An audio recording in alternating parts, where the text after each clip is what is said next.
अभी तक मैं काफ़ी सैड था कि वीडियो हट चुकी है, और मेरा दिमाग भी ख़राब हो रहा था कि आखिर हटी तो हटी क्यों।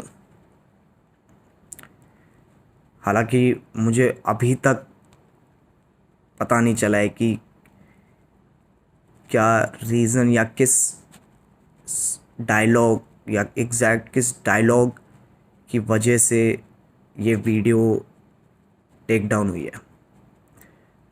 बट अब मैं देख रहा हूँ कि लोग मेरे डायलॉग्स का खुद से ही एक मतलब निकाल रहे हैं। मैंने आर्टिकल्स भी देखे हैं, वीडियोस भी देखी हैं, जहाँ पे मेरे एक एक वर्ड को आउट ऑफ कॉन्टेक्स्ट शो करके गलत रिप्रेजेंट किया जा रहा है। देखो गाइस, जब भी हम कुछ कोई वीडियो देखते हैं या फिर कुछ सुनते हैं, तो उसे हमें पूरे कॉन्टेक्स्ट के साथ समझना चाहिए।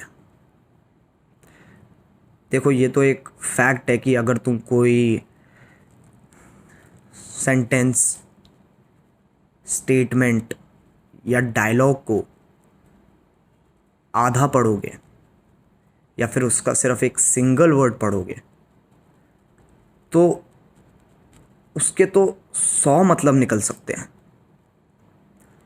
मेरे बहुत सारे स्लैंग्स को आउट ऑफ कॉन्टेक्स्ट ले जाया गया है। मैं उनमें से तुम्हें एक एग्ज़ाम्पल देता हूँ कि जब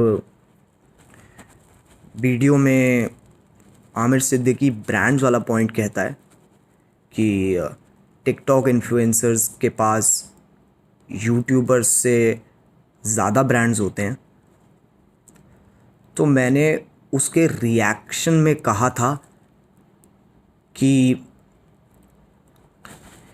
जब इनकी ब्रांड डील्स होती है तो एक इंडिविजुअल क्रिएटर के साथ ना होकर बहुत सारे क्रिएटर्स के को लेकर होती है, तो उनकी एक इंडिविजुअल क्रिएटर की इतनी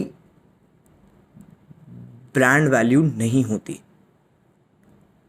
और उसी ब्रांड वैल्यू के कंटेक्स्ट में मैंने एक डायलॉग बोला था कि मिठाई की दुकान पे लेके जाऊंगा, 200 में बिक जाएगा।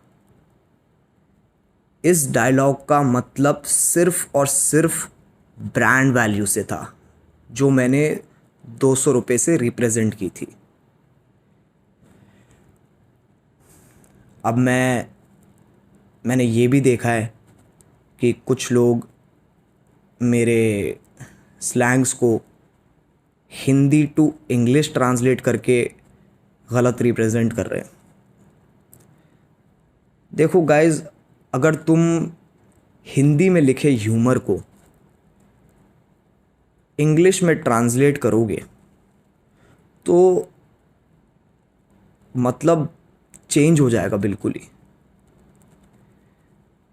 अगर मैं हिंदी टू इंग्लिश करता हूँ स्लैंग्स को, तो उसका एक अलग ही मतलब है, और वो उस केस में भी है जब तुम इंग्लिश टू हिंदी कर रहे हो, वो दोनों केसेस में है। तो गाइज, प्लीज़ प्लीज़ अपनी अजम्पशंस को फैक्ट्स की तरह रिप्रेजेंट मत करो।